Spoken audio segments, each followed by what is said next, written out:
Tayo dengan berat tak itu kadang-kadang kalau kita itu. Bak satu bayang kadang-kadang lelah-lelah. Menanti kadang-kadang kita nyoba kalau sedekah, bak ibadat pada ibadah, tapi selalu ingin tak tuntut. Maka itu adalah alih cinta. Dalam ini namu maknanya adalah makna talak atau makna tuntut. Jadi tak tuntut pak terus.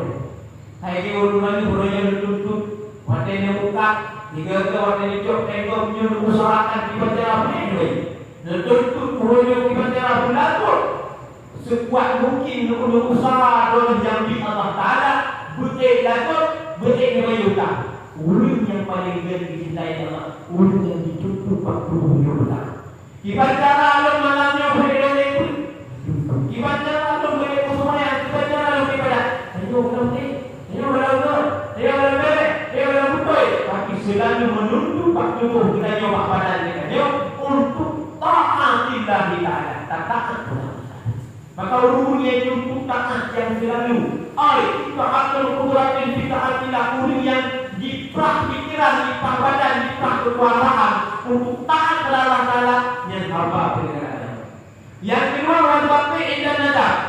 Hamba yang kedua bergerak Allah, hamba yang dimau indah nazar ketika sangat dipikir kepada pokok yang pokok yang mati.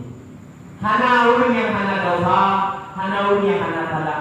Tapi ketika kayu nak salah kacimmu dan dipikir dalam salahnya kacim kembali kepada Allah. Yang hamba bergerak Allah. Hamba bergerak Allah. Kayu sibuk dan sibuknya tertiba.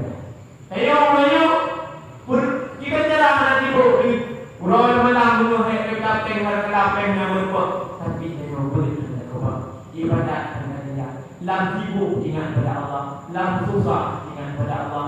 Lam lalai ingat kepada Allah.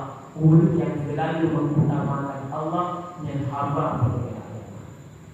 Jadi bergerak Allah tinggal kerana demo kerod, diklik kerod. Ya Allah berdoa jahat, tapi dah melupa berdoa ya Allah. Ya Allah memanglah menasih dan menantenang dunianya kepada dahulu. Dunianya menampak bahagia ya Allah, tapi dunianya berbeza hanya sekedar kebutuhan. Tapi besok ya Allah itu paling daripada ya Allah. Hanya kalau ya Allah. Hamba yang demikian yang dikti melelungkan yang hamba bergerak. Yang kedua, yang kedua sama yang terakhir, insyaallah nak kabeh kajiannya. Wasabru idal faqa. Lepai makna sabru idal faqa wujudul hajat. Hamba golongan yang ini paling dicintai oleh Allah. Hambanya adalah sabar idal faqa. Ketika nak hajat, ketika nak hajat hanato hajat, wujudul hajat, hanto hajat. Tanya nampak di kolej utang ada kala yang kanan kalau kita bayi lain pihak terutang menanti kadang-kadang tanya nak ego terbuka. Tapi tanya nak kau Allah berdoa dan berdoa ya Allah, beri ya Allah hutang ya Allah, berlaku ya Allah, ya Allah belum tentu keluarga lo dan anak lo ya Allah kalau mesti kebutuhan hutang yang kanan kalau bukan ya Allah lagi yang kaya belum hutang ya Allah anak pertolongan sebagai patron Allah anak butuh dia berdoa lebih. Kemudian katakanlah kayu menanti nak hajat lain, katakanlah menanti, katakanlah menanti anak perlu adanya kita ada Allah. Yang kalau nak bermohon jadi ketika nak keinginan nak dicapaikan, tanya lagi salah hukum.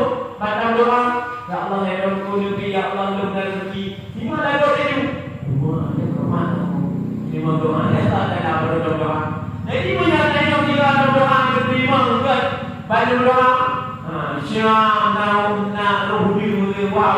Kalau ini Allah dalam tinggal hidup dia untuk dia mengalir dia bukan itu rezeki. Berapa jujur dia berbeza? Itu nak doa apa? Nak doa ni.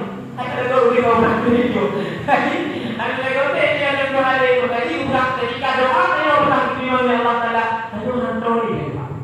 Tapi ketika anak doa dia itu betul. Waktu dari tahajud dari